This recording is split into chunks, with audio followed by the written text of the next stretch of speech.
tahun kita bekerja di sana. Dunia ini cepat, singkat, padat. Apa yang menjadi finish utamanya? Kematian. Kullu nafsin dha'iqatul maut. Setiap manusia pasti akan berjumpa dengan yang namanya kematian. Kita ini mohon maaf, semua sedang berlomba dengan jadwal kematian masing-masing. Apapun profesinya, bagaimanapun jabatannya, seberapa banyak pun hartanya, tetap finishnya sama, wafat. Cuman yang namanya wafat, waktunya misteri, tempatnya misteri, sebabnya pun misteri. Jadi semua di antara kita ini sedang berlomba dengan waktu yang Allah pacu dalam kehidupan kita. Kalau manusia paham waktunya singkat, kalau manusia paham waktu di dunia ini cepat, maka mohon maaf, dia tidak akan menyia-nyiakan sedetik pun waktu yang Allah berikan, kecuali untuk semakin mendekat kepada Allah Subhanahu wa taala. Maka lihat, di dalam Al-Quran berkali-kali Allah bersumpah dengan kalimat waktu. Bahkan ada surat dinamakan dengan kalimat waktu. Di waktu fajar Allah bersumpah wal fajr, demi waktu fajar. Naik waktu subuh Allah bersumpah dengan kalimat was-subhi idza tanaffas, demi waktu subuh. Naik waktu duha Allah bersumpah dengan kalimat wad-duha. Naik waktu siang Allah bersumpah dengan kalimat wan-nahar. Naik waktu asar Allah bersumpah dengan kalimat wal asr.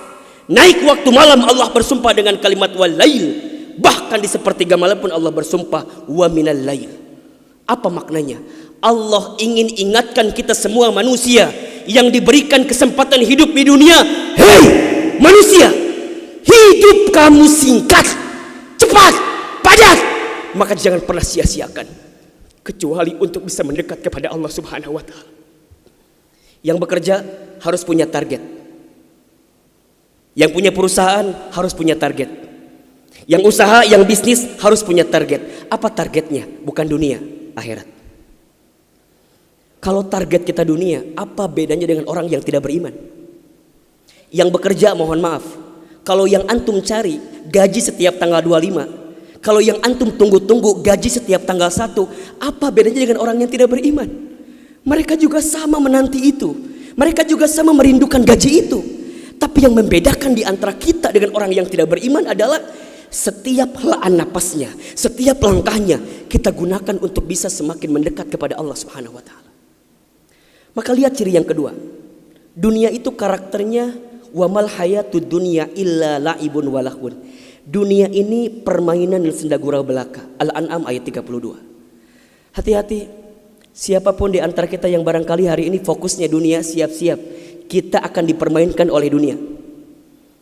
Kalau hari ini di antara kita fokusnya dunia, siap-siap kita akan dibercandakan dengan dunia. Kenapa? Karena sifat dunia memang permainan, sifat dunia memang senda gurau, capek dibuatnya. Bahkan kata Nabi SAW, barang siapa yang ketika bangun tidurnya ketika malam, kemudian dia bangun di pagi hari, yang dia pikirkan adalah dunia, maka dia akan lelah dibuatnya.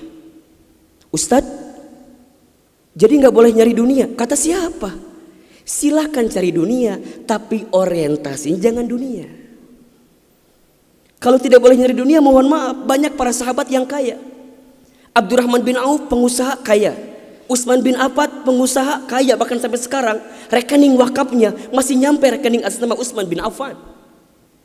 Tapi hati-hati, bukan orientasi dunianya, bukan, tapi dengan dunia bisa semakin mendekat kepada Allah Subhanahu wa taala. Maka lihat perkataan Ibnu Qayyim al-Jauziyah, bagus sekali kalimatnya. Kata Ibnu Qayyim al-Jauziyah, dunia ini seperti bayangan. Semakin Anda sibuk mengejar bayangan itu, semakin dia lari daripada kejaran kita. Ini kita, bayangan kita di samping, kita pindah, dia pindah. Kita kejar, dia pindah. Lantas bagaimana? Berbaliklah. Maksudnya jangan jadikan dunia sebagai orientasinya, tapi akhirat sebagai ujungnya. Maka mohon maaf, barangkali sekarang ada yang bekerja, jangan minta sama Allah untuk dinaikkan gajinya, jangan. Tapi minta sama Allah, ya Allah, saya pengen zakat lebih banyak tahun ini. Kalau zakat lebih banyak, otomatis cara rumusnya adalah gajinya pun naik. Jangan minta sama Allah pengen ganti mobil, jangan. Tapi minta sama Allah, ya Allah, saya pengen mobil yang kemudian mobilnya bisa mengantar orang sakit ke rumah sakit. Saya pengen ditambahkan hartanya ya Allah biar ada anak yatim yang bisa saya sekolahkan. Biar ada AC masjid yang bisa saya berikan. Biar ada kebutuhan apapun untuk umat yang bisa kita sumbangkan. Itu orientasinya. Maka jangan keliru. Zuhud itu, hati-hati.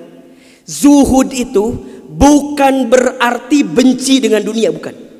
Zuhud itu dia sibuk dengan dunia, tapi dunianya menjadi jalan untuk mendapatkan akhiratnya. Karena kalau fokus dunianya maka kita akan dibuat terombang-ambing karenanya.